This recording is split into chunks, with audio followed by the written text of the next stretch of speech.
Welcome to the RS Nerd Herd podcast for Thursday, January 26th, 2023. I'm one of your hosts, Adam Baum, and on today's episode, we break down the details on the new Jagex Account Beta and discuss our thoughts on the recent Developer QandA live stream. With all that being said, let's jump into things. Welcome to the show, everybody. Our second episode of the 2023 year, so happy New Year to everyone who's joining us for the first time this year. We've got a pretty interesting show for you today. We're going to be going over the recent developer Q&A that just happened today, so lots of new information about just kind of the development style that Jagex got planned for the future. But before we jump into things, let's get to know our other two hosts for today. We got Thomas. How are you doing today? I'm doing well, thank you. Actually, I shouldn't say I'm doing well. I am doing okay. We just got back from our little vacation, and I am a little bit under the weather. But aside from that, I'm doing well. Had a good time hanging out with Adam Baum and 331 Gladiator Kelly out in Vegas. So it was a good time. But yeah, It back sounds to like you work. got a little sick while you were out there. I think it might have been from the plane back. I hope that way no one else gets sick. But anyway, Yeah, well, I'm doing all good over here, and it doesn't sound like Kelly got sick, so that's we're, good. we're looking good. Yeah. So, what did you like about the trip most? Since we really haven't discussed it. Yeah, I guess we were off in Vegas last week, so we just got back. So we took about a week break from RuneScape. But what did you like doing out in Vegas while we were there? I mean, sheesh, it was like it's hard to grade certain things against other things. So like I want to say one of the best times I really enjoyed going to the Grand Canyon. I wish I had done that just as an event by itself because it's you can't compare like viewing something spectacular like that with other like just going to a show or something like that. So aside from going out to the Grand Canyon and seeing that for the first time being spectacular. I really enjoyed the escape rooms that we did. It was a really good time. I love escape rooms. But that again is like an activity and it's hard to compare with shows. So it's like a weird tiered system. I enjoyed Grand Canyon, which wasn't Vegas. I enjoyed the escape rooms, uh, but that was in Vegas. And then the show we went to on the last day, the Tournament of the Kings, was a blast. Um, but I guess if I had to say the absolute favorite is just going out to the Grand Canyon. I wish it didn't take 10 hours out of the day to drive there and back, but it was a good time to see Oh, it for the first time. yeah, it was quite a long drive, but it was definitely worth it. It's kind of hard to gauge just how big it is until you're actually there and like looking at landmarks and being like, yo, that pillar out there in the distance that looks like it's I don't know 400 yards away. That's like 3 miles, and you're like, wait. Yeah. You're just like just trying to grasp the sheer size of everything is amazing. It was really beautiful up there too. There was a bit of snow. It was a little cold for everybody, but overall that it was quite a trip. Definitely didn't come prepared to walk through snow. I fell twice. Yeah, and then the Tournament of Kings, as you said, I actually thought that was going to be probably like the kind of cheesy, hmm but that turned out to be like one of the most fun things we did. I feel like over the entire trip, it Yeah. was fun to get into that and watch the knights and the jousting and just the even just the spectacle of like the fireworks and stuff they had going. I'd hmm recommend anyone who gets a chance to check that out to go to Excalibur and check out the Tournament of Kings. Absolutely. Me too.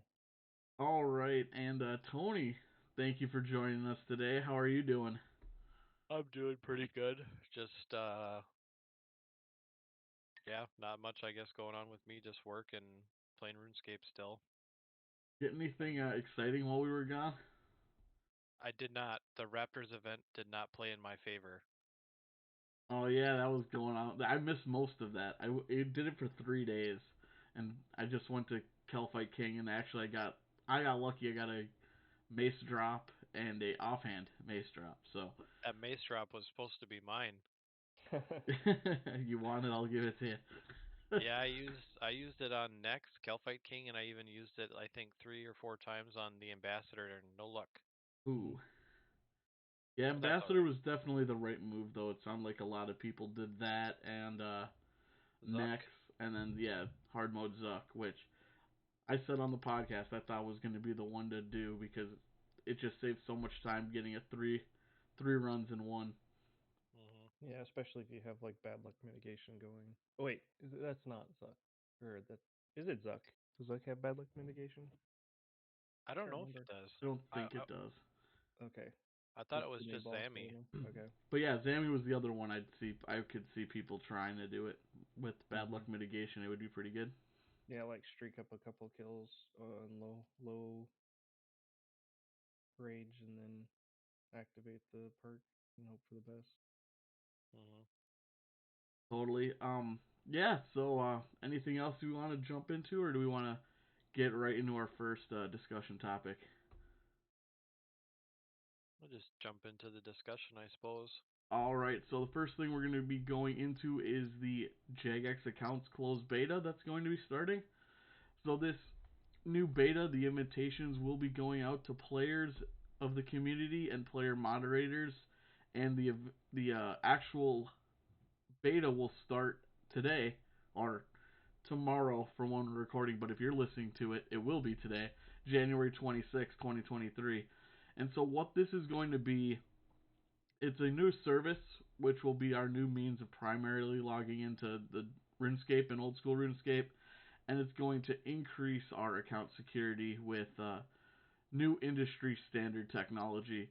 So for those of you who aren't aware, our login system is currently very easy to bypass. The password system doesn't do capital letters, it doesn't do special characters. It's very archaic. And so it's very easy to, I shouldn't say easy to guess password, but it's much easier than modern technology would have it be if the accounts were as secure as they could be. So we're going to be getting more secure authentication credentials for our accounts. And with that, we're going to be able to import our RuneScape accounts into this Jagex account and have up to 10 RuneScape accounts attached to it at once for essentially 10 characters under one login account. So first off, I want to get your guys' opinions. Do you think this is something we needed, or is it something we could have done without? I think this would be nice. Um, I'm always up for more security when it comes to my RuneScape account because I have lost some stuff before, and I would definitely not want that to happen again. Yeah. I'd say close to the same thing. I mean, there's two different things kind of happening here: the account security increase, and then the like mashing all of your characters together. Uh, I guess if you viewed them separately, one's account security, and then two is like centralizing all of your characters. Yep. Which I really like the idea behind centralizing the characters. Um, I don't know how it's going to play out in the future. They say up to 10. I don't know why. I mean, I I'm a little torn. I don't know why you'd limit it. I know there's people that have more than 10 and will say that, that's not enough. But if they're saying like you have to pay for membership for your Jagex account and it covers these 10 accounts that you can play on simultaneously, then that seems plenty to me. But if they're saying you have to pay for each profile or character and it limits it to 10, it's a little bit wonky. I don't play more than 10. I'd only be able to play 5. But I know there are people out there who do, and it might be a little bit odd for them to have multiple Jagex accounts. Yeah, I Aside from that, that's like the only thing I can complain about. I really like the idea of moving it to like modernizing the technology. So. yeah, I think the security thing is like a no-brainer. We needed this 10 years ago type of thing. Hmm. And so it might have been a long time coming, but at least it's finally here. As for the merger of the accounts, I think the idea that is it's just starting with 10 accounts. Okay. And either post beta or at some point in the future. If they feel like they need to expand it, they will. I believe they said that on one of their previous streams at the end of the year. But yeah, I think the 10 character limit is just kind of going into beta, and we'll see that probably increase afterwards. A, some other things to note about it: when you create your Jagex account, you're going to choose a username, and then that username will not have to be unique, because after you pick it, the Jagex will then add a hashtag or a pound and then a 4-digit string of numbers to the back of it.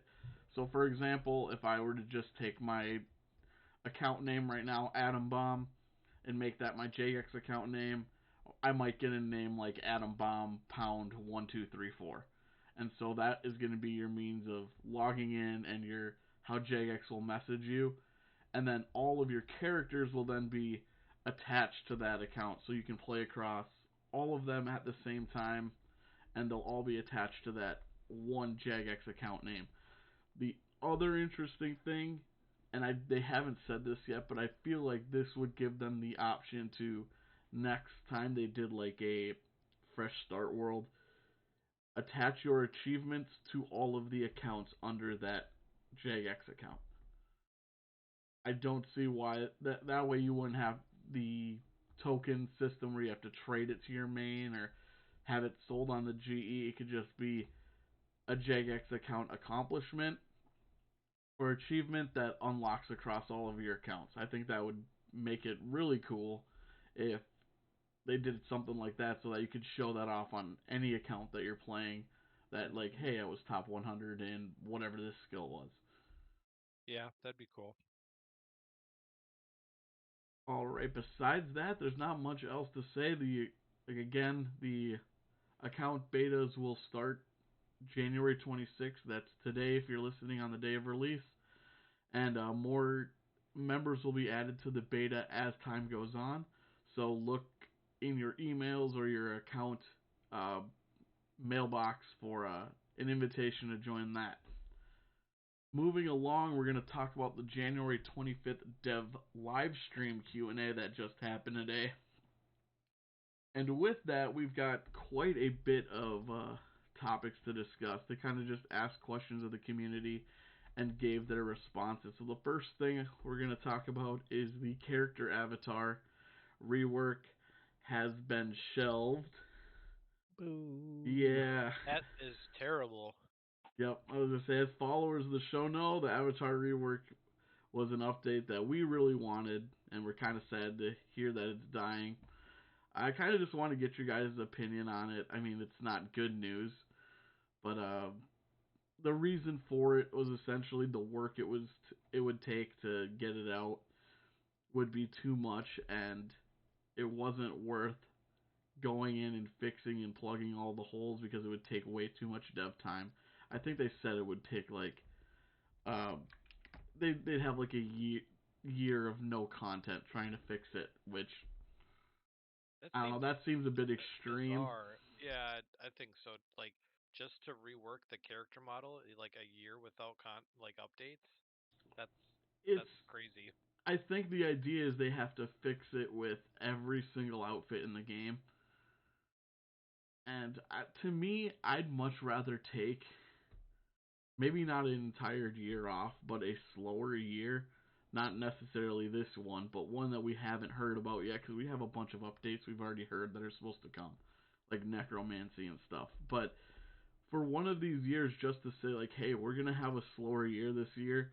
We want to fix a lot of this spaghetti code, and this is gonna be a year of just like I don't know, bringing the game up to date. But I might be alone in having that opinion. But yeah, I really don't like the fact that this is shelved. I know the women's hairstyles I really don't like.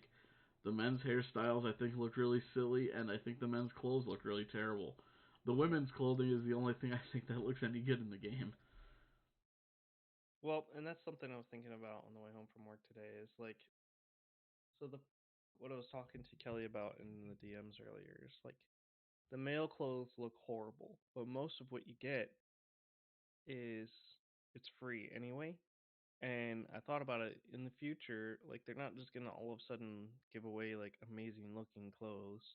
It's something that was discussed on a YouTube channel not long ago, and I'm starting to like really see it in games. They hold back good looking items to make you pay for it, Yep. basically.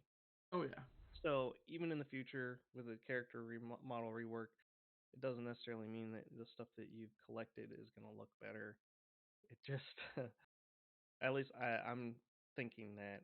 At first, I was like really upset about it, but thinking about it later, I'm like, it doesn't really matter because all the stuff we currently have, even if they update it to the new model, isn't going to look good. It's not meant to look good. It was free.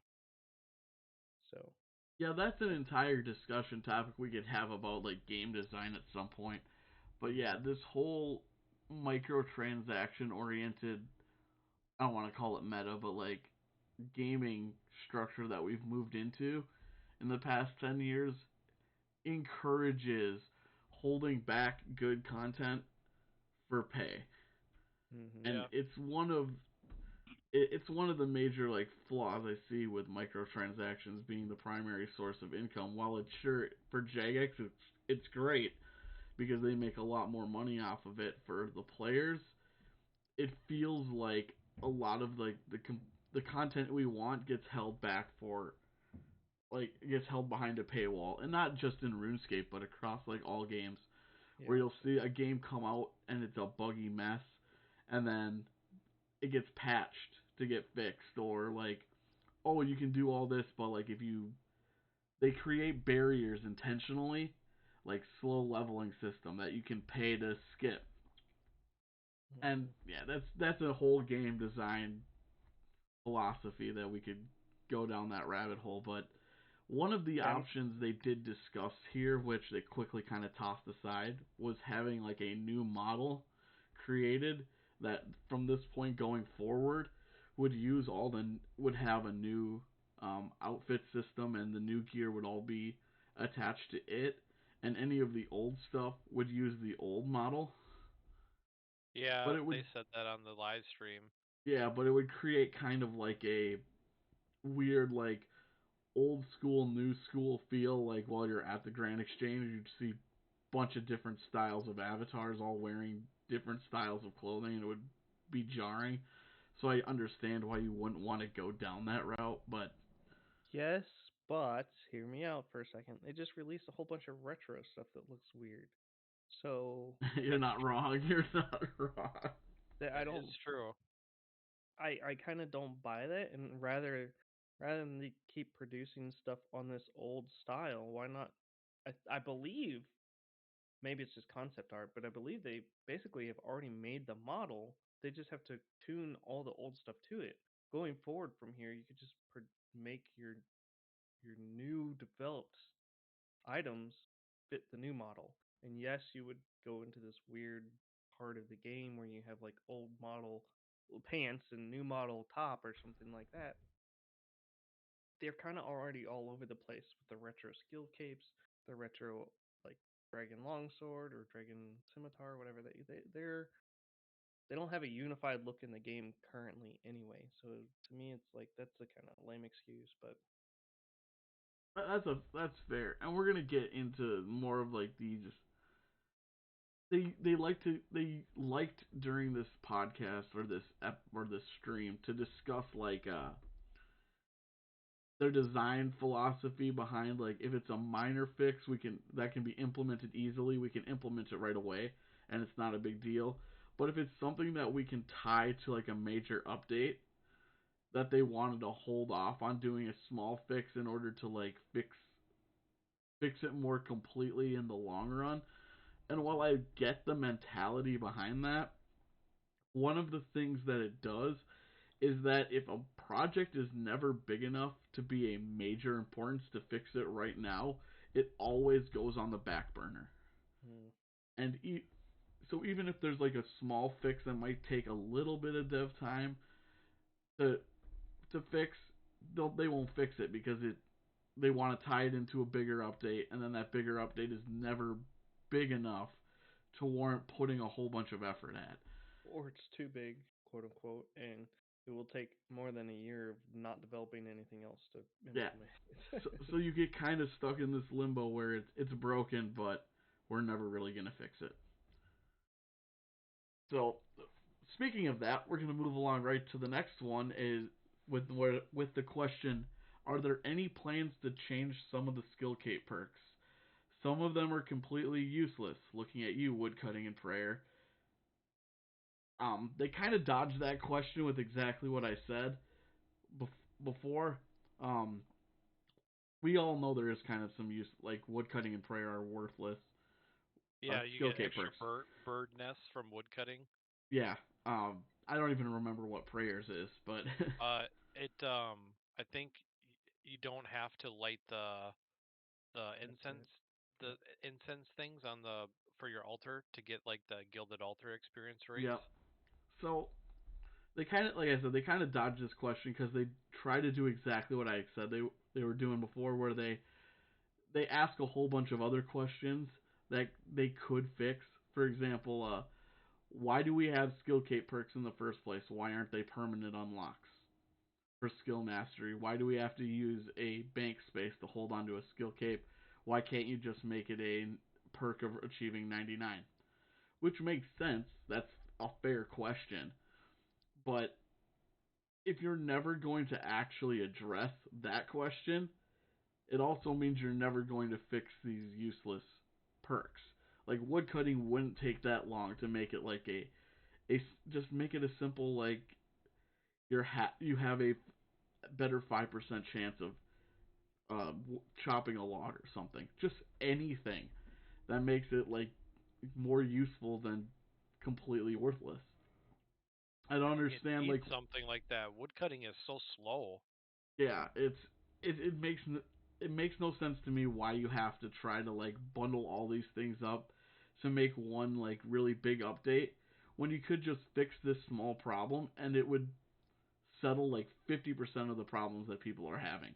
Sure, there's going to be people that are still complaining, but you're never going to get 100% satisfaction rate out of people. So, to me, I feel like they really just dodged this question and didn't even really answer it because the person just wanted to be like, hey, can you fix a couple of the useless perks? And they were like, well, what is the reason for skill cape perks? What are they supposed to do? We don't have Yeah. time to address all this, so we're probably never going to address it. And that seems like a weak answer to me. They have changed some of them though, I think. Uh, Like uh They did do one. I can't remember what it was. or they added like skill cape perks. Were the Did the 120 perks always have like a different perk from the 99 ones right away? For the skills that went to 120, Yeah, like Slayer and farming and stuff. I believe they did, but when farming and herblore made it to 120, they added new perks to them. Okay. Yeah, I don't know. To me, I really just feel like they should have just said, hey, yeah, we'll look into it. Like, we probably shouldn't have completely useless perks on there. Solving the question of whether we need the cape to be worn to be gain the effect, that sounds like a completely different question. And while, yeah, it would be cool to see them all addressed at once, putting off a simple fix for something that's probably never going to happen just seems like avoiding the avoiding the issue more so than solving anything. Yeah, they could have maybe had a couple like ideas for like perks for like a woodcutting cape and then just put it to like a player based vote. What would you guys rather have the perk cape thing do or whatever and let us decide, I guess. I That'd think be that would nice, be but nice. I mean, that's yeah. There's an option. There's they could find something. It can't be that hard to figure out something better than you get more bird nests. Like Yeah. Like no offense, but like I don't think anybody even opens those anymore either. Like from my from my player from like miscellany or whatever, I just throw those in the bank. Like I don't open all those because half of them are just junk seeds. Like well, there's not really any use out of them anymore. and now when you even think about it with the seed update, do they even give herb seeds? I don't even know. I, I I think I'm just thinking like with the new change to herblore, or sorry, to farming, with multiple seeds being needed, one seed becomes less useful if they even gave herb seeds at all. Those would be the ones you'd probably want to give out more often, or at least the higher tier wood and fruit trees. But yeah, I feel like we've said all there is to really say on there. I don't. I guess unless you guys have an idea for maybe what a prayer perk would be or a wood cutting perk, we could probably move on to the next question. No. No, I got nothing. Yeah. So, will combat ever be made more accessible? I cannot handle the actions per minute required for high PVM. So, personally, I feel like Jagex gave a pretty good answer to this one. They said there's plans, at least at the moment, to make PVM more accommodating, but not necessarily make it easier to kill bosses, which I think is fair. I don't think the skill ceiling of the bosses is too bad right now. I feel like you can do most bosses in the game, if not every single boss with Revo. Yeah. So I don't think it's really needed. Like, you shouldn't be able to do Revo and kill like 5k enraged Telos or whatever. Or like you shouldn't be able to, like, you know what I mean? You shouldn't be able to do like the hardest content in the game without going to full manual. However, doing like every base boss with Revolution is very doable. So like I don't think the skill ceiling is too high. If if they mean like the actions per minute for like, I don't know, bosses like Araxor is too high, I feel like there's, I mean, I don't think that's currently an issue. Do you? No. No.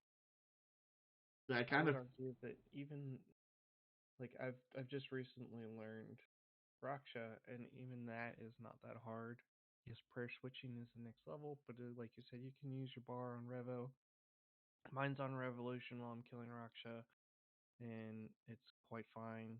Um, yeah, you gotta switch some weapons here and there to go and do the purple pools. I forget what it's called, but um, it's not unachievable for a casual person. You just have to commit the time to learn it, and it's not even that much time. It's only a couple hours in a single week, and I got it squared away. Once they reduced the death cost, it was no problem. I think people are a little nervous to try something new, and they're just like, I want it to be easy, so I click and win. But I think, like you said, Jagex had a really good answer for that. I don't think they want to remove the skill ceiling for bossing. I hope they don't. I like the idea that there are some things that I would have to try harder to achieve, but I also like kind of where it's at, where most bosses, like you said, practically all of them, you can kill the base form of it um, on Revolution, and then you can get your comp cape completed or whatever it is you're trying to do. yeah, there's really no content in the game that's going to be like, oh, you're using Revolution, you can't do this. Like, that's just not, that's not the case. If you're having issues, maybe you can improve your gear. Maybe your just rotation is wrong on your Revo bar, but for the most part, most things are doable. The Now, way if you to want to start. try to push that the max level in Rage or something, that's a different story. But at that point, it should be difficult. It shouldn't be something that you can just AFK and just not pay attention to. So like I Yeah, like the fact that there's a ceiling that I will never touch, and people yeah. like Evil Lucario can like challenge themselves with, and they deserve to make more money if they're able to do that. But I feel like they've already kind of starting to step in the direction of like less clicks per action or whatever with the switchscape, like you no longer have to like uh have your ring of vigor on when you throw down um your ultimate or whatever, or like the one of the codexes from Zami basically gives you like a planted feet passive, so you don't have to have like a planted feet switch. Like they're stepping in that direction, but there's only so much they can do to make it easier for people too.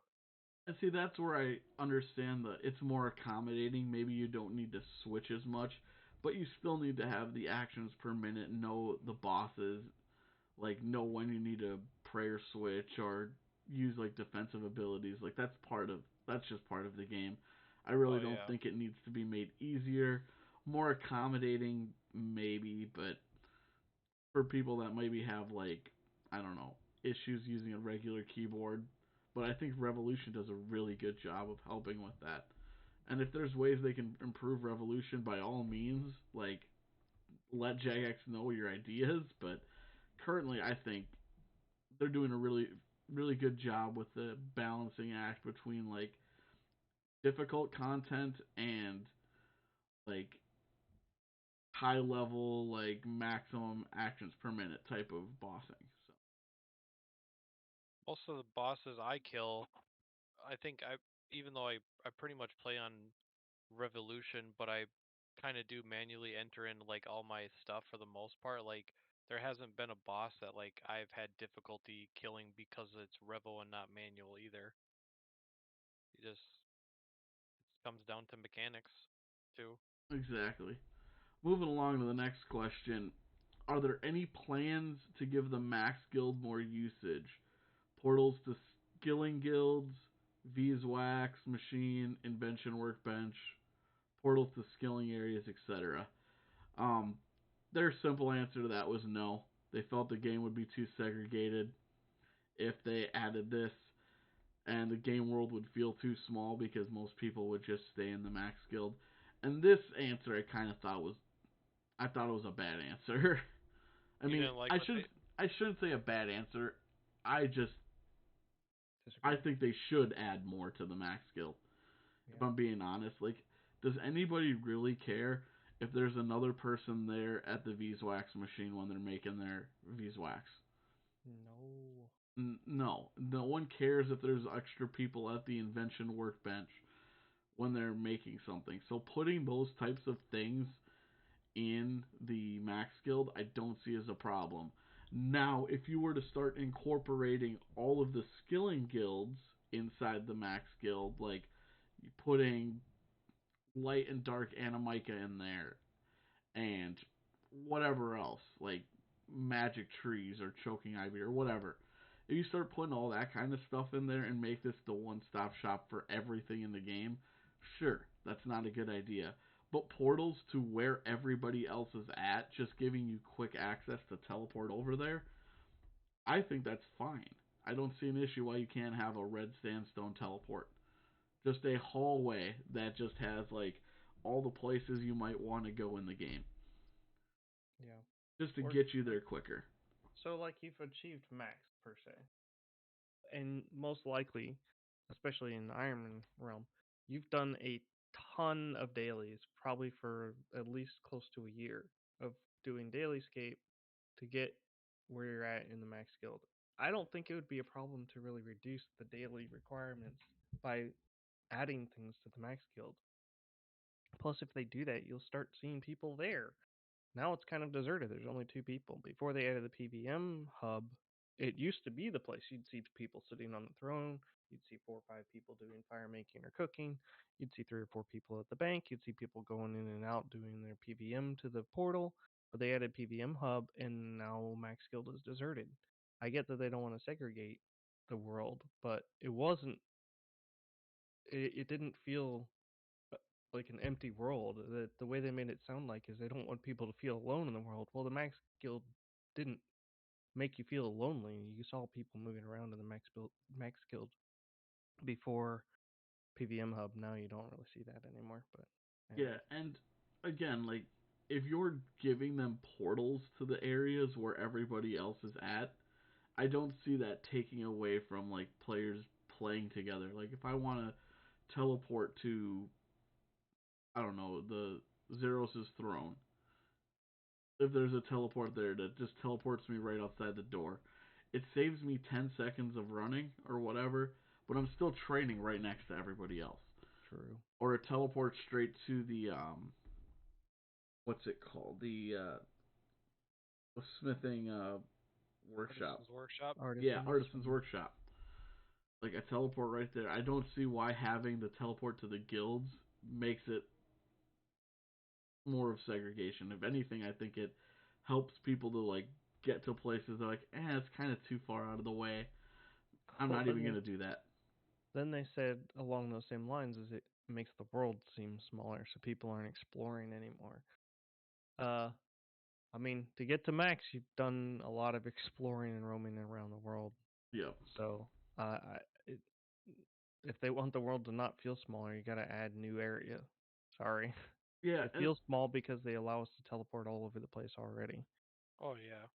I mean, yeah, that's 100% true. And that's the other thing was if you're going to have a place called the Max Guild and it's going to already be in the game, you can't then like try to find ways to force people out of it because it kind of feels like what's the point of it even being there if you're trying to find reasons for people to not be there.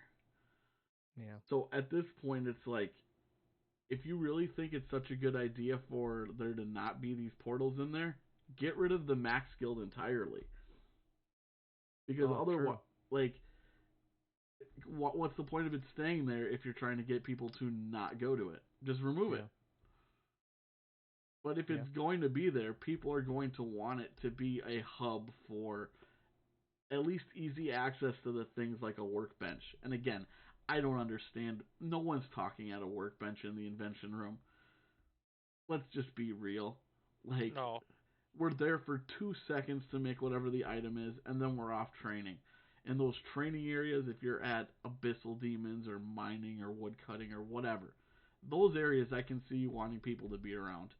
But like, no one cares about these small little the red sandstone, the Viswack, your daily stuff. That's it seems like a cop out answer. I don't like it. Yeah. Well, it really seems like they regret it. I'm not gonna lie. It sounds like they regret putting it in there, and probably hearing complaints from people like, "We need a place to go where we can access bosses without having to be max." And then once they added the PVM hub, they realized like, "Oh, this is a huge like community hotspot Yep. where where Priff Central used to be the community hotspot." And Um, it definitely was more for the Max Guild compared to the PVM hub. It was more exclusive. I get that in mhm. comparison, but if that's the case and you really regret it, remove it. Yeah, I Like, was gonna say, but that was the intention of adding something called the Max Guild. Like, yeah, you don't add a Max Guild and think that it's not going to be semi-exclusive. yeah, it's yeah, that's I guess kind of what I'm getting at is like you put it there for a reason, and that reason was exclusivity, and now you if you regret it, put your Just big remove boy it. pants on and just take it off. I know people won't be happy, Yeah. but I guess my point being is if you're not willing to remove it, you might as well at least make it the exclusive place you originally intended. Mhm. All right, That benefits people that have done the work, right? yeah, and be a There's place that people purpose. want to join. Like you still have the PVM hub. I don't think you should remove the PVM hub by any Oh, means, no. and it should still be the primary place if you want to kill bosses and stuff. But at least give you like the portals to the skilling guilds or something. Mhm. That would be Yeah. cool. What, Tony?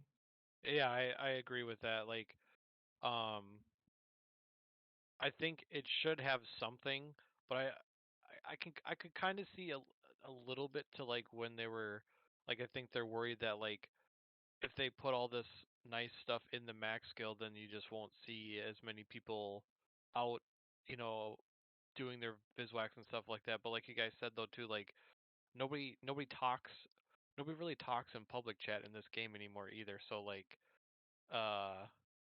it doesn't really their reasoning for not wanting to do that doesn't really make sense to me either because people don't really talk as like a community like they used to back in old school. Yeah, Like and you don't pull up to the sandstone place and be like, "Hey, what's your mining level?" You know, and you say 85 and you're like, "Nice." Like people don't do that anymore. yeah, and Right. it's really to me it's just about the which locations it is. Like the invention workbench. You're there for 20 seconds. Yeah, I I It's just would gotta like hit to not the the see end of cycle the like real world. quick. yeah, I would think an invention workbench or like an archaeology restore workbench would be nice there at least. Yeah, it's Things one of that those like people use. exactly. It's one of those things you use quick and you're done. you're not talking to anyone while you're there anyway. It's not like a skilling location where you're Imagine, there for an hour maybe. In which case, yes, I think you should be talking to other players or at least see the other players if you're going to be training for an hour in a spot. imagine a mini like archaeology relic totem there, so you can just switch your relics there without having to put the cape on. Yeah, Yeah. some utility. Mm-hmm. It doesn't Speaking of, have to be like it doesn't have to be the best place to be for like PVM. It just needs to be something.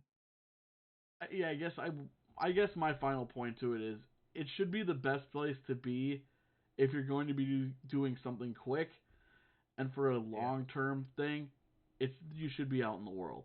And Yep. that's why I think like the Grand Exchange there is great. You're there to buy something, you're there to bank, awesome. You're there Mm-hmm. and you're gone. Yep. Totally agree. And that's Yeah, really all you should have. without the Grand Exchange, really the max guild probably really isn't even used for anything. Yeah, it's really Ma- just the closest GE that you It's can your get to with one-click one click. telly. Yeah, Yeah, but most people just use the PVM hub because you have all the, you have everything you need there for bossing. Yeah, yep, it should stay that way too. yeah, PVM yep, Yeah, should stay that way. absolutely.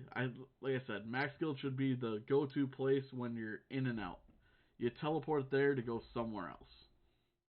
But speaking of relics, though, and archaeology, the next question: the Luck Enhancer archaeology relics were included to add more needed quality of life, but due to the limited amount of points and the hassle to constantly change relic powers, it's often left sidelined and considered by the community as a noob trap, one that I fell for as well. It shouldn't make sense to have a player burn a ring to never use its power due to its inconvenience. Does Jagex have any plans to improve the relic or find another attempt at improving Switchscape for luck enhancers? And I kind of want to get your guys' opinion on this of the relic powers, and specifically the luck enhancer ones. Do you think they're bad relic powers? no, No. I use it actually. Yeah, mine's permanently on, just so I don't miss that chance at what's it called? Yep. HSR. Yeah. I No, go Tony. I was gonna say like I wouldn't mind if they made like a permanent like luck enhancer, so like it doesn't need to be worn and it doesn't need to be on the relic, but like I would always forget to put my ring on before I killed the boss or whatever. So I was like, so I actually like the utility of it is just never having to worry about putting. I'm all for like less switchscape, uh, less having to do that kind of stuff too, but to a certain extent. But yeah, I think it would be. I use it. I like it. Yeah, I was gonna say the same thing. I actually quite disagree with the person that bringing up this question. I think it's actually a really good relic because luck is something that you can use in many locations, and it might not be the optimal choice for anyone, but it always is a choice. And you, especially when it comes to PVM, you then are given this: do you trade the power of a better relic for the safety net of the luck enhancer, or just the sheer consistency of it, and not needing to worry about the switchscape? I think that's a good gameplay decision that you have to make as a player. That isn't necessarily a right or wrong. It's just how do you enjoy playing the game. And I think there's more stuff like this is good because it doesn't necessarily mean like there's not a right or wrong way to do it. It's just how do you enjoy the game. Yep. So I think this is actually a really the luck enhancer quality of life was a really good relic. I'm glad they have the option. Even if I don't always use it, I'm glad that it's there. But the other question that's kind of tied into all this is the cost. The cost of changing relics. Um, do you think there should be a permanent unlock for some relics, or would you like to see maybe a what do they call those for? I'm spacing on the term, like a preset for relics that maybe if you use this preset, changing relics or changing to that new preset would only cost you half the chronotes or something along those lines. So if there's a cheaper method for those people that are constantly changing what they're doing. I think I would absolutely love the idea of a permanent unlock, so you don't have to pay chronotes for it. I would too. Like pay like However, a chunk of chronotes just for it one time, and I think we would be grossly underestimating the cost of switching for free permanently. I Oh, would it definitely imagine. can't be free permanently. There has to be a cost up. No, no, no. I'm Yeah. saying like a one time. The Yep. one-time cost, I think, would be grossly underestimated. I saw a lot of people in the comments posting like 50K, Oh 100K, no. 250K, something like that. I, if you do the math on it real quick, like it's a thousand coins to switch it, or not coins. It's a Chronotes. thousand chronos to switch most of them. Some of them are a little cheaper, but anyway, I think most of them are a little bit cheaper. But if you switch 3 a day, which isn't even that crazy, and then multiply that by 3 years, or close to 1,000 days, which is a little less than 3 years, 1,000 days, that's 3 million chronotes. In 3 years per daily switch doesn't seem like that crazy amount because obviously you'll be using it way past 3 years. But yeah, I think they would have to push the cost to well past 1 million coins for a permanent unlock, or not coins, chronos. I was saying that was my number was 5. 5 million. 5 million for the high tier ones, and Yep. then tier it down from there for some of the lower end ones. So like obviously you wouldn't want the Ring of Wealth 4 unlock to be the same as, or sorry, the Luck Enhancer 4 to be the same as Luck Enhancer 1. Yeah. But I still think 1 should also still be pretty expensive. Mhm. And And then obviously it'd be a waste to actually ever do 1. But if you're the type of person who's like, oh, I have to have them all for free, I don't care if you have to pay 1 million or 2 million chronotes to do that because. yeah. But I would say at least 5 million if you wanted to go higher. I don't think that's unreasonable. I don't think so either. When you really sit down and think about how much it would cost over time, yeah, I think well past 2.5 million for the good ones is easily understandable. Um, and I would really hope for that, honestly, and then add presets so you could have like things that are, you just click and say I'm going to do skilling, and then you open up your relic menu, click your skilling preset. It's the farming one, or your divination one, Your rune whatever ones. crafting one, whatever it Yeah, is, yeah. And yeah. you pay for that one. I would see it as if it's on like you get 3 presets. Let's say your whatever it is, you have 3. If you're switching to one of those 3, it's half the cost of the chronotes. If hmm you're actually switching them out manually, it's full cost. And if you want to go all the way and have a permanent free unlock on it, it's 5 million for the highest tier, maybe even higher, whatever the number is. But you have a hmm very large upfront payment that you'll probably never get to, but that's the cost you pay to try to, or that's the cost you Convenience. pay for the Yeah. convenience. Yep. Yeah, but in terms of the luck enhancer relics being worthless and noob traps, at least for the last one, I truly don't think it is. I think it's a great player choice decision. We should have more of those. And The on- go on. Sorry, I was gonna say the only reason it feels like a noob trap, is you can't get your ring back if you decide that you don't want to use the relic, and you want to just switch at the end of the boss. But in reality, the ring is not that hard to come by. It's maybe 80, maybe 80 easy clues, and then the onyx. Yep. So it's really not that hard. It's like an hour and a half worth of work, and you're done and got another one. So And that's for an Iron Man too. Like if you're if you're a mainscaper and you're complaining about that, wait until you're a higher level. I promise you, the money to buy that ring isn't going to. It'll come easy when you get to a higher level. I don't know what they mean by noob trap. I guess what I just said, you're 40 million coin or 40 million gold ring is just gone. And if you don't want to use that relic, then your 40 mil ring is gone. Yeah, but they're not. Yeah, but like they're also not making people use that relic either. Well, that's why it's a trap. It's something that seems enticing, and then once you do it, you're like, oh, I just wasted that. You feel like an idiot. You feel like a noob. I It's, guess. but in my opinion, I think it's well worth the cost. The only people I feel like that might think it's a noob trap are those ones that really think that you have to play efficiency scape all the time, and if you're doing anything less than that, you're wasting time. And that's just a different style of play. I probably will never understand those types of people.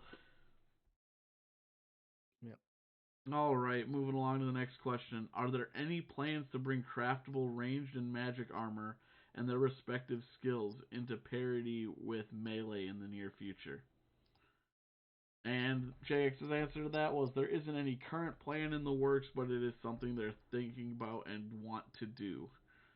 So, not much of an answer. I guess, do you guys want to see ranged and magic armor that cover all the tiers up to 90?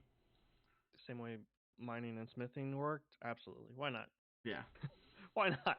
I mean, I think it'd be great. Do I think they need to devote a whole bunch of time to it right now? Probably No. not. I mean, crafting's already kind of there, at least for the range is already kind of there. Mm-hmm. Magic kind of has a long way to go, but I feel like they can just do that with like a 120 update if they ever update all their skills like crafting and fletching up to 120. Easy peasy, just throw that in there. yeah, rebalance those along the way. But Mm-hmm. I don't think it's absolutely necessary right now. No. It'd be cool if it was done, but I don't think it's game breaking that it's not in parity. Smithing was way worse for sure.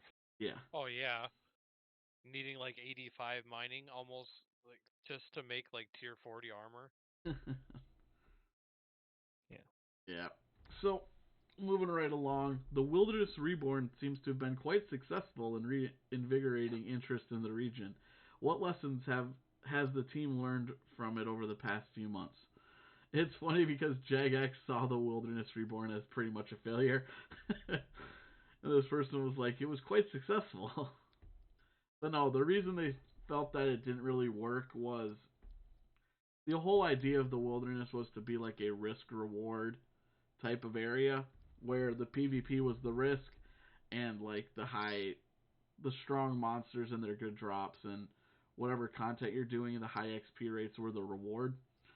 And they tried to swap that PvP to make it more of a PvM risk with the threat system and stuff, and it kind of just didn't work out. And the threat system just failed in general, became more annoying, and no one really dies from it. They're just kind of irritated by it. So JX has decided they're going to remove the threat system entirely, and anything that utilize the threat system, like the volcano eruptions or the monster spawns or the Slayer content out there, is going to be retuned to fit a system that doesn't have threat. So, kind of want to get your guys' take on that. Personally, I don't care. I mean, I guess it's a cool thing, but I mean, the monster spawning is still annoying, so if that's going to still happen, still going to be annoyed by it. So the threat system really didn't play too much into it to me. Yeah, I don't know. I guess I don't know from from their standpoint what they wanted it to be cuz like to me they wanted it to be something like this where it's like you have dangerous mobs out there that, once your threat level is high, they try and kill you, but like unless they were unless in their head they were trying to go with something different and they just didn't achieve it, but I think it's fine. Yeah, the mobs sometimes can be annoying, but like when I was doing the criminal boat runs, but the puzzle box prevents that stuff from happening too. Things that they can I guess I don't know what they were really wanting to achieve.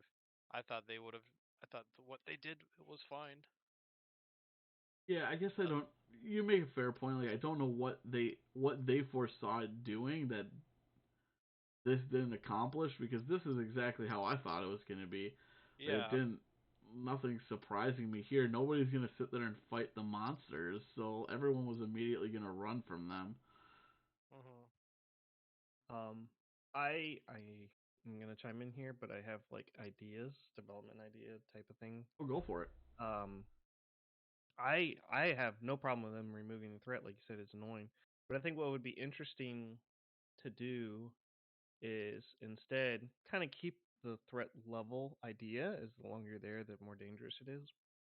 But then as time goes on, present the player with basically an option. Like you can either fight through this one difficult thing, whatever you're doing in the wilderness, you have to fight something off or take a severe um combat skill reduction. So like you lose stats the longer you're there per se. Kind of like uh what is the living wyverns, the icy area. It kind of hurts you to stay there. Um, but you can like do something. You can do a hard fight to counteract that. I think that would be an interesting update because it does make the wilderness. It would make the wilderness a little bit harder to stay in, more challenging to stay in, a little bit of a threat. Uh, but it's not like a out of the blue threat that you're not prepared for. It'd be something you would like kind of have an idea of like I know what I have to face when I get there after like a certain period of time. I'm gonna have to do X, Y, Z. It will be difficult, but people will learn how to get through hard fights or whatever if I they want wouldn't to keep even skilling. mind if Or they. you just leave and then come back, which is what you would have to do with PvP. Sorry.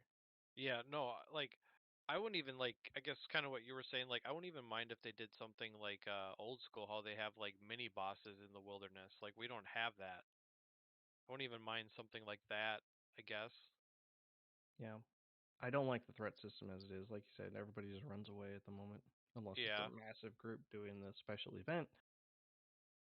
Um, and then everybody just piles something and it dies. But nobody really actually fights them on their own. Especially the people up in northern wilderness doing agility, they aren't prepared to fight stuff, so they just run away and hide.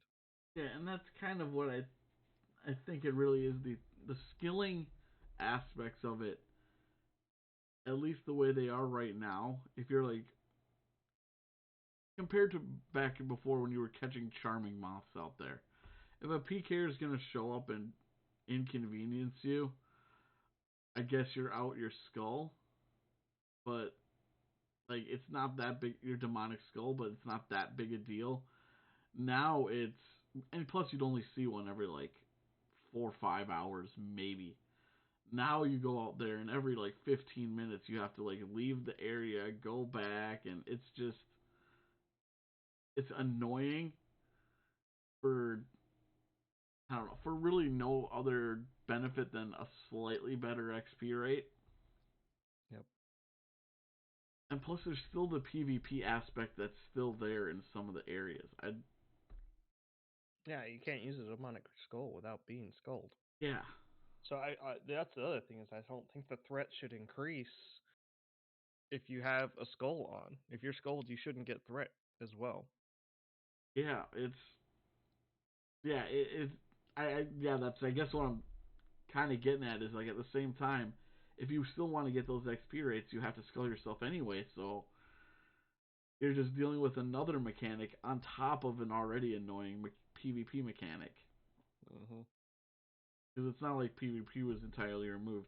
I don't know. Yeah, I guess it didn't really work out the way they thought it would, but they just made things more annoying. Which I'm glad. I guess they're getting rid of it, but like, I still don't know what you do to incentivize people going out there and making it like truly a risk. Yeah, it's hard to say. What do you do? Because PvP is dead, but then how do you make that risk versus reward the whole area? I don't know. Yep. Hopefully they can figure something out.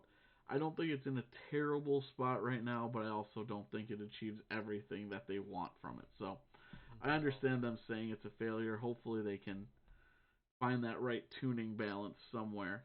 Um, moving on, and I guess it's kind of in the same subject. The Dark Onyx core drop. They talked a long time about this and the drop rates for this. So people were asking if they could improve the drop rate so it's more likely to get the Onyx core, and their answer was essentially no, and it was a multiple reasons why. But I'm gonna tell you right now, I kind of don't like their answer. Their I first, don't mind it, to be honest. well, my Go ahead though. their first reason was if they were to slightly increase it, it wouldn't do that much because it's still on that cycle where you can only do it a certain amount of times a day to even get a roll on it. So a small increase to the drop rate would be almost unnoticeable. And Yeah, because right now it's time gated. yeah, it's time gated, but also drop chance gated. So there's increasing the drop chance really doesn't affect it much because of the time gate. However, if they were to increase it a large amount to the point where you start to notice it even through the time gate, now you start to see a major effect on the price of the item and the grand exchange value. And this part I understand. This part I don't mind their answer for. But the part that really kind of got to me was they don't the their development plan and their drop rates are not made with the intent of people doing it themselves. They don't they don't bring or create drop rates with a do it yourself intent in mind. And to me that seems kind of weird when you're setting achievements like get every drop in an area. You don't think people are going to try to get those drops, or you're not at least considering that when you make a drop rate. Like to me, you have to at least consider it. Like you have an entire group of people in the Iron Man community that they can only get these items from a drop. There's no other means. And again, I understand the game isn't made for Iron Man. That you can't make content with them entirely in mind, but at least consider them with like bad luck mitigation or giving the drop from another source. So moving back into the Wilderness Reborn type of thing, what if you introduce something where a boss could spawn, you're given an alert that, hey, hard level boss spawned. If you try to take this on, you're going to be at high risk, maybe skull, maybe stat drops, whatever. It spawns near you, but it gives you the option to fight it, defeat it for an XP buff, and a possible drop at a Dark Onyx core or something along those lines. So there's at least a method for people who want to try to grind for it can grind for it, or put it on like the drop logs as a very rare drop from uh, the what is the name of that cave down there? I'm spacing on stuff now. The 4 and 3. Yeah, 4 and 3 dungeon. yeah, put it on the monsters in there or something. But make it so that if a player wants to spend time trying to grind for it, they're not going to have a guarantee of it at any point, but at least they have a chance to work towards it. Yeah, the time gated thing is kind of annoying, especially coming from like a casual player that only gets to play 2 or 3 hours a night, and their events are separated by 4 hours, and half the time you just don't Yep. get to participate. When you should have quote unquote 6 chances a day, in reality it comes down to like maybe 5 chances a week for me. Yep. It's five So chances a week, and I don't even know what the drop rate is. it's 3 and 3,000. So if you wanted to upgrade all three of the pieces, it's basically 3,000 drops. So you're looking at like 10 years. Yeah. Sucks to suck, Iron Man.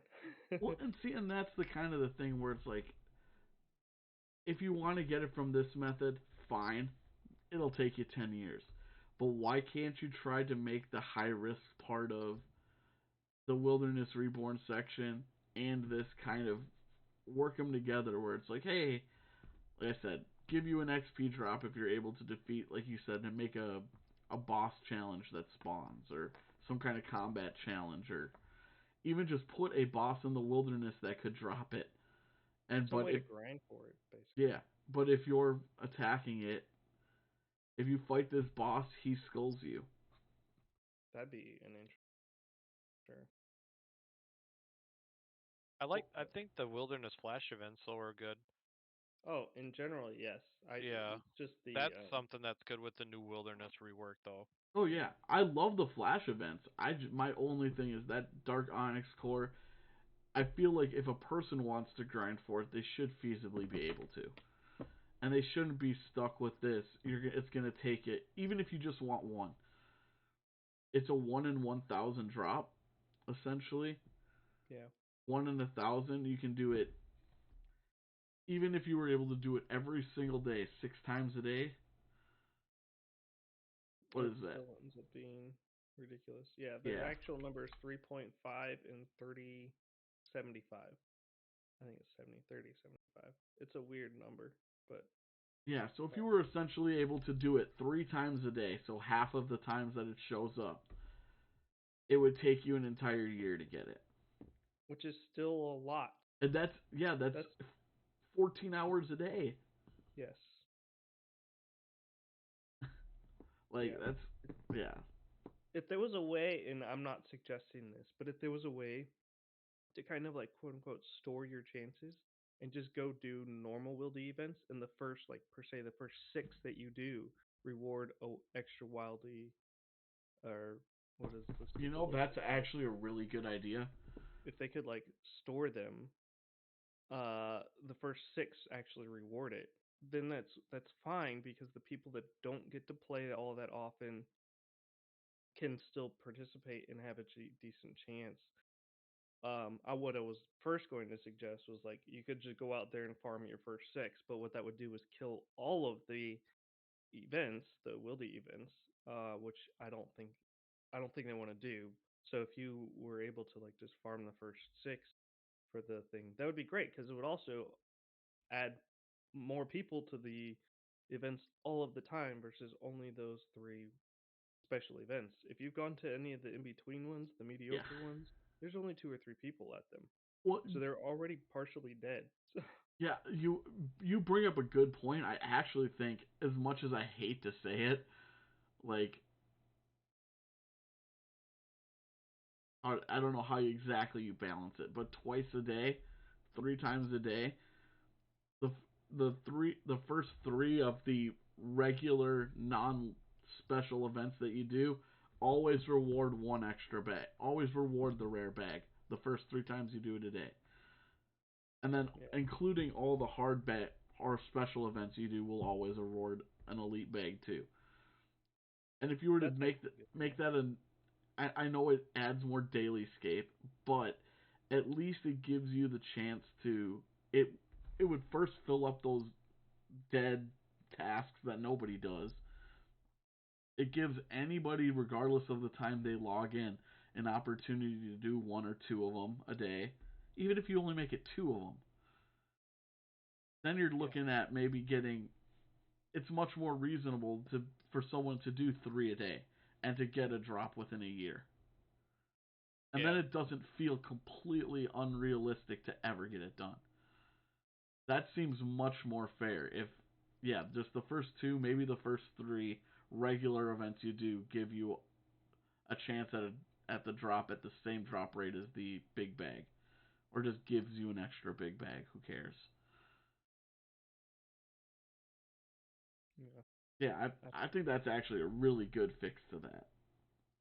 rather than having it time gated throughout an entire day, which just is kind of ridiculous for casual players. Or you do exactly what the Raptor event does, and your first one in your day, it has a triple chance to get it. You get 3 rolls on it, Yeah, you could do and that it too. doesn't reward anything bonus if you don't get it, but if you do hit it, you get the rare drop. So you don't get 3 times the loot, you just get 3 rolls. Yeah, because they were even saying that that was kind of like a test and almost just to see, because I think they had said something like that was something they might think about later putting into the game, like 1 kill a day, you got 3 roll. They were trying to almost like a test. It Yeah, was. They yeah, they talked. don't. Good. I was saying they talked about that during the podcast too. How the it was a test to see what they could do for rare drop chance because they don't want people to feel like they have to play all the time in order to get some of those extremely rare rewards. But at the same time, they don't want to put like a time gate where it's like you can only kill a boss 5 times a week and then buff the drop rates to compensate. Because if people want to boss all day every day, and that's the only thing they want to do, it would really ruin the game for them if they could only kill a boss a certain amount of times. So this Yeah. was kind of like a, is this a method that would work to try to balance it out? Which I think they said it wasn't the best method. They probably aren't going to go with this again, but they might try other versions of it. But I think it works perfectly in the case of the Dark Onyx core. I actually think it would be the perfect, hey, go do a regular daily event. It gets 3 rolls on the Dark Onyx core instead of 0. And then if you want to do special events to get an extra shot at it, go for it. But I don't think it would bring that many more into the game. I don't think Or people. or the more that it brings in are just gonna go to people who are gonna use them. Yeah. Like if I get one, I'm not selling it. No, of course not. I want them for myself. Yeah, But I actually, after this show's done, I might actually go and throw that into on Reddit or something to see what other people think about it. Maybe it's there's gonna get some. likes. What was that? I said I'm pretty sure it's gonna get likes. I think Jagex is in the minority here, not wanting to reduce the drop rate Yeah. or I or increase the drop rate, I should say. Yeah, and I don't have an issue with their reasoning if they don't want to affect the prices because it's in a good spot. If that's the spot they want it in, that's great. I think it was Mod Sponge that had even said that he thinks that it could use like a small buff. Yeah, Hmm. Yeah, I don't think it really needs a small buff. I think you need to change how time gated it feels. yeah. The time gating is the biggest issue Yeah, because because there's otherwise it. only 3 events that you can get it from, right? Yes, and Yep. they're once every 4 hours, so there's only Yeah. 6 per day. Yeah. Yeah. So if you want to hit 2, you're gonna have to be on for at least. Well, if you want to hit 2, yeah, you can only hit 3 a day. So. The most active RuneScape player is probably at peak gonna hit 4 of them. Yeah, and that's Yep. because I mean they had even said that they have a lot of people, that play 12 to 18 hours a day. Probably people who play this game for a job, but Yeah. So, but even they aren't hitting all 6 events. So, yeah. All right. Well, that was the last major piece of discussion was the drop rates there. Um, to finish off the day, we're gonna do another episode of the 20 questions. Guess the NPC, and I've got an NPC for this episode. Let me just pull him up in the chat for Oh, you said myself. him. Oh, you're right. I did. thanks Looks for the like that's tip. a clue. Smart Tony. All right, well, I'll give you guys 20 questions, and I won't even count that one. I'll have given you that one for free. Ooh. Yay. Oh man. Is it can I start? Yeah, we can start whenever you're ready. All right. Is the NPC quest related?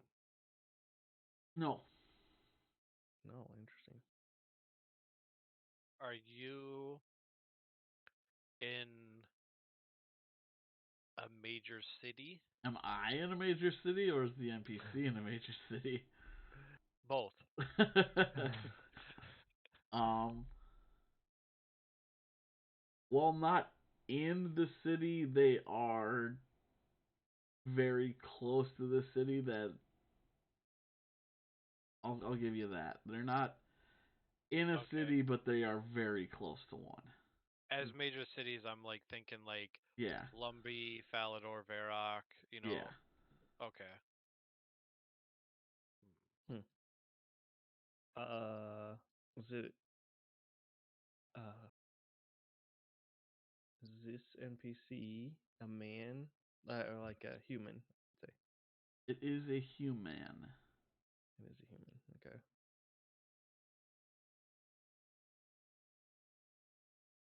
Doot, doot, doot, doot, doot. Um, Got this. you're not quest related. Oh, are you? Can you buy anything from this NPC? Do they have like a trade option? They do not have a trade option. I feel like that was a gray area. Like Kind some of was. NPCs you can buy stuff from, but they don't have like a right click trade option. You don't really buy from this NPC, but you do give this NPC a payment for a thing. Well, that's more than a tip. So it's I'd not like a to solve the trade. puzzle. I'd like to solve the puzzle. Just kidding. Let's see. I'm gonna be a bit more lenient because you guys only got 2 brains powers working here. You don't have you're only at 50% capacity. Damn. Okay. Oh man. Is this NPC in like or near a free to play city? No, No. Okay. I was 5. I want to ask the location questions too much. They're so helpful. What did you ask? Is he the city he's near, is it a free to play city? And Oh, the answer is no. Not gonna get okay. into what free to play cities are. Are you? I don't know if location. Gilnor has gotten so much bigger, so hard to like. Let's see. Uh, You can do it. I believe in you. are you corrupt? Using um using like Brimhaven as like let's say as the equator? Are you north of the island of Brimhaven, or are you north of that island? All right, I'm going to have to pull open the map here, cause um, Brimhaven. I am north of Brimhaven, Okay. or the NPC is north of Brimhaven. Hmm. You're not personally. Personally, I can't say. All right. So he's Because north. he's next to it. No. I'm not next to the NPC. I could be somewhere completely different. I'm actually You're not even on. I am now. Oh yeah, yeah you are. Trail Adam. I'm just kidding. Yeah. Oh, jeez. Okay, so he's north. He's not quest related. Jeez. Um. Sheesh. You said you were located north of it too. North, yes. Yeah. It's a man. It's a human. Is a human. That is correct. Hmm. Uh.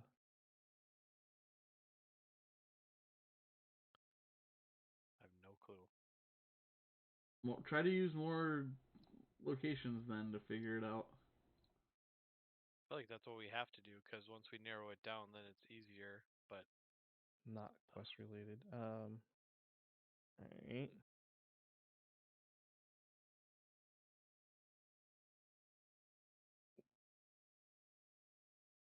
Anything at all. Is this NPC near our dome? Yes. Okay.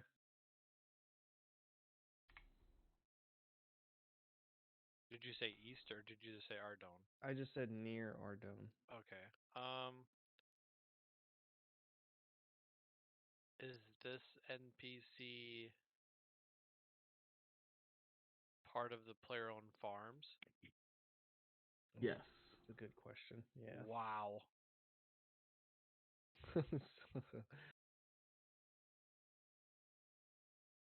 What is the guy's name? Oh, okay. Is this NPC someone who gives out animals? Yes. Oh, I don't know his name. Are you Adam? Who is Adam Antite? I mean, this isn't Jeopardy, but yes, it is adamantite. You guys got that? I think that was question 10. Tony answered with 10. Nice. But it only took 9 clues. I think the player-owned farm thing really, really narrowed it down. Yes. Yes. So, as you can see, there is no trade screen, but you do trade beans for a random animal. I know, that's why you were like, well, there's no trade screen. I was like, okay, so you basically said you can trade, but there's no trade option. Pretty much, yes. Well, that was a really fast game. And Yeah. a pretty quick episode. There wasn't a ton to discuss, but it is still only the beginning of the year. We got another couple weeks. Our next episode, I guess, will be on the 8th of February. So check us out, or I guess 9th of February by the time you guys see it. We record a day early. There's a Yeah, little. it seems like I was gonna just say, like, it seems like everybody who was asking questions, the only question that like somebody talked or had asked or whatever, like related to upcoming content, was the avatar rework. Like, aren't they supposed to be doing like a player-owned like base or something like that? Like, it seems like nobody asked questions like that kind of stuff either. Well, they They did say they didn't really want to answer anything that isn't already like hard dated, but that is coming out with that's kind of like the whole like next year's plan. So Yeah, I suppose. it's gonna be the player owned city or whatever the heck they're gonna call it, fort, player owned fort. Yeah, hopefully that just removes No, I don't like that name. That's gonna be a POF. No, they said it's a 4 and 3. They mentioned the name of it. 4 and 3 fort. We're gonna call it FOF. Well, I don't know if they're gonna call it a fort or a base, but they did say the 4 and 3 update. Yeah, I just mean So- like we have player owned ports, POP, Oh, player owned player farms, 4 and 3. Yeah. player owned farms. But then where are we gonna go? The player owned fort, POF. We already got a POF. Yeah. I don't know. But we'll see what we have to talk about in the next couple weeks. If there isn't a whole lot, maybe we'll do another Jeopardy game. We'll see which of our panelists has the most RuneScape knowledge, if nothing else. But thank you for joining us again this week. If you have any comments or anything you want us to discuss on another episode, feel free to leave it in the comments section. We love hearing from anybody who listens. And with that, you have a wonderful day. Bye. Bye.